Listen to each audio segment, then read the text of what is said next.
সমাজতান্ত্রিক ছাত্র ফ্রন্ট কর্তৃক আয়োজিত মহান শিক্ষা দিবস উপলক্ষে ঝিনাইদহ জেলা শাখার পক্ষ থেকে বিক্ষোভ মিছিল শেষে এই সমাবেশে যারা বক্তব্য রেখেছেন ইতিমধ্যে আলোচনা করেছেন, আপনারা সবাই শুনেছেন। সংগ্রামী বন্ধুগণ, আমাদের দাবি কি, আমাদের স্লোগান কি, আমাদের কথা কি, আপনারা ইতিমধ্যে বুঝতে পেরেছেন।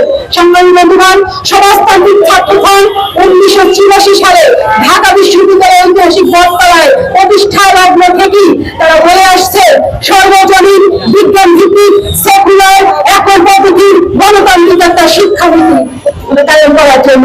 সেই যে দাবি, সেই যে চেতনা, সেই যে আদর্শকে ধারণ করে 1984 সালের পর থেকে আমরা আমাদের আন্দোলন, আমাদের সংগ্রাম আমরা কিন্তু চলমান দেখেছি।